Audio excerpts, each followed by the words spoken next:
дар мавҷ барномаи иттилоотии хабар.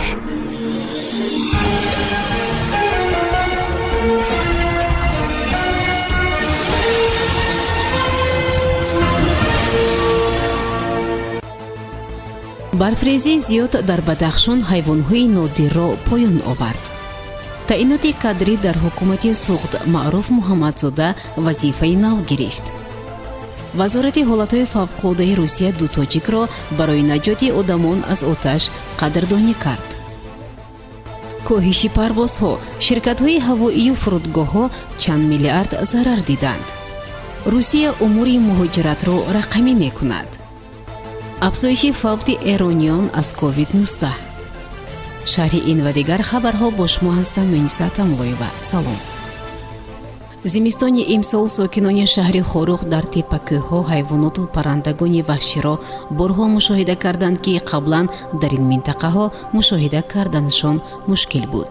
ба иттилои ховар қаблан танҳо ба шикорчиён муяссар мешуд, ки гӯсфанди Марко Поло ва ё нахчирро аз наздик бубинанд. дигарон акси ин ҷонварони нодир ва зеборо танҳо дар рӯзномаву маҷаллаҳо медиданд. манбаъ аз қавли Назри Назриев, сардори хоҷагии ҷангали вилояти Мухтори Кӯҳистони Бадахшон, афзудааст, аз қуллаҳои кӯҳ ба маҳаллаҳои аҳолинишин фаромадани ҳайвонот агар аз як сӯ резиши барфи зиёд бошад, аммо аз сӯи дигар боло рафтани маърифати экологияи мардум ва муносибати дилсӯзонаашон ба муҳити атроф шаҳодат медиҳад.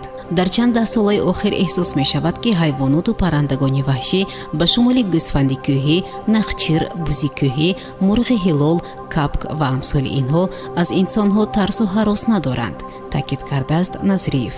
ба гуфтаи сардори хоҷагии ҷангали вилоят, соли равон барои анҷом додани чораҳои биотехникӣ дар ҳар ноҳияи вилоят ба миқдори 500 килограмм гандум ва 800 килограмм хӯроки дурушти чорво захира карда шуда, бори дуюм аст, ки дар ҷойҳои муайяни кӯҳу пуштаҳо пошида мешаванд. дар анҷом додани чораҳои биотехникӣ дар баробари муассисаҳои давлатӣ, ҳамчунин аъзои маҳфилҳои дӯстдорони табиат ва нозирони сабзи муассисаҳои таҳсилоти миёнаи умумии вилоят низ саҳми фаъол мегузоранд. бино ба иттилои манобии Спутник Тоҷикистон, бо қарори Раҷаббой Аҳмадзода, раиси вилояти Суғд, Маъруф Муҳаммадзода мудири бахш оид ба сохтмон дар ҳукумати вилояти Суғд таъин шудааст. маросими муаррифии Муҳаммадзода ба мақоми нави вазифавӣ дар ҳукумати вилояти Суғд доир гардид, гуфтааст манбаъ. ба иттилои манбаъ, собиқ раиси шаҳри Хуҷанд дар ин мақоми нави вазифавӣ дар ҳукумати вилояти Суғд ба ҷои Аминҷон Бобоҷонов таъин шудааст. ду дӯст аз Тоҷикистон барои хомӯш кардани оташ дар наздикии Санкт-Петербург ҷоизаи вазорати ҳолатҳои фавқулодаро гирифтанд. кормандони вазорати ҳолатҳои фавқулода ба зодагони Тоҷикистон Зариф Ниёзов ва Фаррух Умаров мукофотҳои фахрӣ доданд, хабар медиҳад шабакаи телевизионии Мир 24. ёдовар мешавем, аввали моҳи декабр ду дӯст барои хомӯш кардани оташ дар як бинои истиқоматӣ дар Всеволожск наздикии Санкт-Петербург кӯмак карданд. сӯхтор дер шом бар асари таркиши баллони газ рух дода буд. пас аз таркиш дуд аз тирезаҳо баромад. ҷавононе ки дар хонаи муқобил зиндагӣ мекарданд зиён надиданд ва сӯхторро дида фавран ба мардуми дохили он кӯмак карданд. Ниёзов ва Умаров сарфи назар аз зиёд шудани хатар сокинони тарсидаро аз манзили сӯхта баровардан гирифтанд.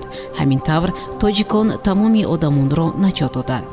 то омадани наҷотбахшон онҳо ҳамроҳ бо ҳамсоягон сай карданд, ки обро ба манзили рехта оташро хомӯш кунанд. корнамоии қаҳрамононаи ду дӯст дар шабакаҳои иҷтимоӣ таблиғи васеъ пайдо кард. корбарон ба ҷасорати ҷавонони тоҷик баҳои баланд доданд.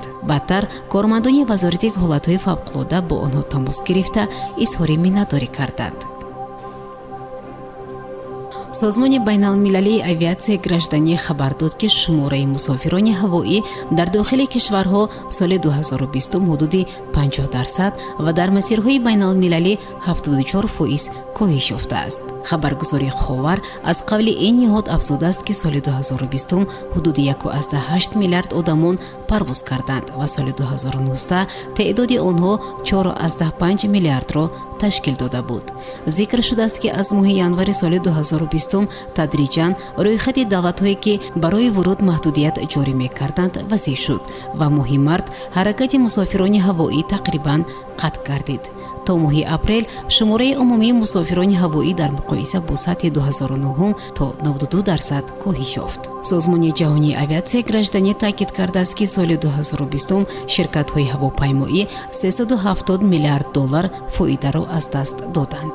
фурудгоҳҳои байналмилалӣ тақрибан ба маблағи $115 миллиард ва хадамоти аэронавигатсия $13 миллиард зарар диданд, омадааст дар иттилоия.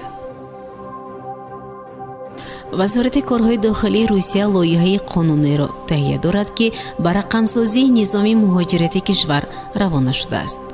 вазорати корҳои дохилии Русия баъди 1 сол ба Думаи давлатӣ лоиҳаи қонун барои рақамӣ кардани низоми муҳоҷират дар кишварро пешниҳод хоҳад кард. хабар додааст ТАСС бо таъкия ба ноиби сардори сарраёсати корҳои муҳоҷирати вазорати корҳои дохилии Русия Павел Дутов. барои мо истифодаи технологияи рақамӣ хеле муҳим аст, изҳор дошт Дутов зимни ҷаласаи кумитаи ҳифзи сиҳатии Думаи давлатӣ. ба гуфтаи ӯ дар доираи вазорат аллакай низоме ҷорӣ мешавад, маълумот аз дигар сохторҳоро низ фаро хоҳад гирифт. аз ҷумла тафтиши вуҷуди маълумотномаи тиббии муҳоҷир имконпазир хоҳад шуд. ин иттилоъро метавон дар низоми онлайн гирифт. шумораи қурбониёни коронавирус дар Эрон ки 83 миллион нафар аҳолӣ дорад, то имрӯз ба 56973 нафар расид. дар шабонарӯзи гузашта 83 ҳолати фавт аз ин маризӣ сабт шуданд. ба гузориши вазорати беҳдошт ва дармони Эрон дар 24 соати гузашта 5917 бемории ҷадиди мубтало ба COVID-19 дар Эрон шиносоӣ ва аз ин теъдод 518 нафар бистарӣ шуданд, навиштааст сомонаи Парс Тудей.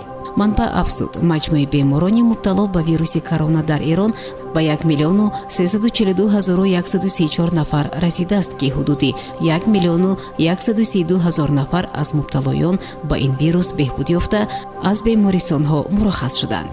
теъдоди афроди мубтало ба вируси корона дар ҷаҳон низ ба беш аз 96 миллион нафар расидааст ки аз ин теъдод беш аз 2 миллион нафари ҷони худро аз даст дода ва ҳудуди 69 миллион нафар ҳам беҳбуд ёфтанд. шунавандагони гиромӣ, дар ҳамин ҷо барномаи иттилоотии хабар ба поён мерасад. барои ҳар яке шумо таънисиятиву некномиро хоҳонем. барномаи иттилоотии хабар аз рӯйдодҳои Тоҷикистон, минтақа ва ҷаҳон огоҳ бош.